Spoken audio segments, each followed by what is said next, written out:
There are moments in history when silence holds more weight than any shouted command, moments when a single decision, made by someone with nothing but principles to stand on, changes the fate of those who witness it. This story belongs to one such moment, buried beneath years of military records and whispered through the ranks as a warning to every officer who ever let arrogance guide his hand. The year was one of unrest. Along the borderlands, a battalion prepared for a long campaign. Inspections were tense, and tempers even more so. Among the hundreds of soldiers stood a single new recruit, a young man named Aaron Vale. He was quiet, observant, and almost painfully disciplined. Some mistook his silence for fear, but those who watched closely saw something else. Restrained, like a blade waiting behind cloth, standing at the opposite end of the line was Captain Roran Dasla, decorated, commanding, and feared far more than he was respected. The captain believed authority was not earned but imposed. Every inspection was his stage,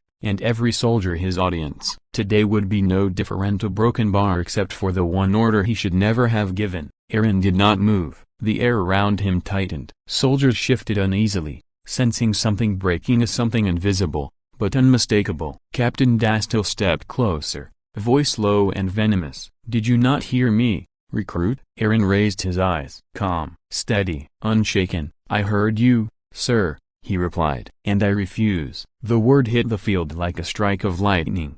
Dastil reached for Aaron's collar, intending to drag him down by force, but the recruit moved first. A single, precise motion as swift as a snapping branch. Aaron's hand locked the captain's wrist, pivoted, and pushed. Not violently, not cruelly, but with the undeniable precision of someone trained far beyond his rank. The captain stumbled, boots scraping across the gravel, losing balance in front of every pair of watching eyes. Silence swallowed the entire battalion. No one breathed. The humiliation was instant. A broken bar, undeniably broken bar, and final. For several seconds, the field remained frozen in absolute stillness. Captain Dastil's face twisted, first with shock, then fury, then a desperate awareness of what had just happened. He had been unbalanced, not by attack, but by his own aggression, meeting someone who refused to be used as a prop for cruelty. He opened his mouth to bark in order, but none came. The officers watching from behind exchanged uneasy glances. Even they knew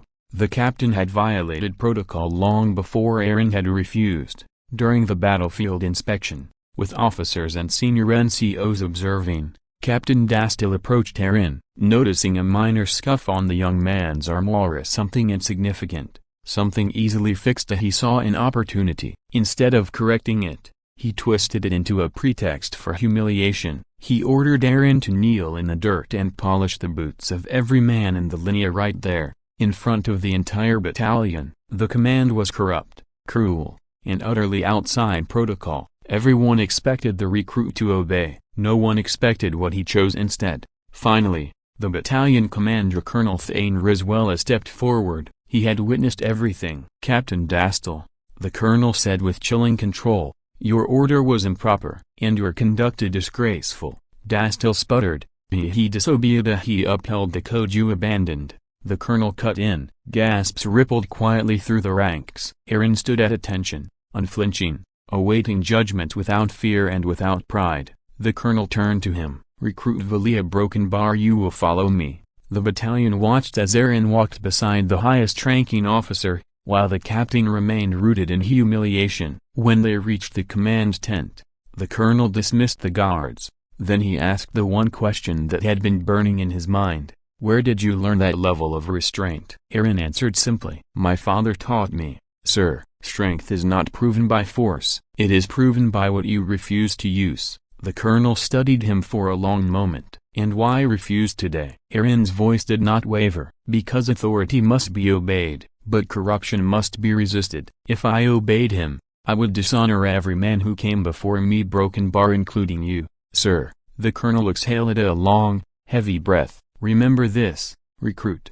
Armies survive not through fear, but through dignity. You upheld it today, when someone else abandoned it. That became the unspoken moral of the day. True discipline is not submission, it is the courage to stand without raising a fist, and to act without seeking victory." Years passed. Campaigns rose and fell. Soldiers came and went, But one story lingered, spreading from barracks to training halls, from whispered recollections to unofficial doctrine. They called it the silent reversal. No weapons, no violence, no rebellion, just a single act of principled defiance that stopped an entire battalion, corrected a corrupt officer, and reminded the army what true discipline looked like. Captain Dastal was quietly reassigned within a year, his reputation permanently scarred by the incident he could never fully explain. Officers avoided mentioning his name, but the lesson he taught by example unintentionally was repeated endlessly: abuse power, and you will lose it.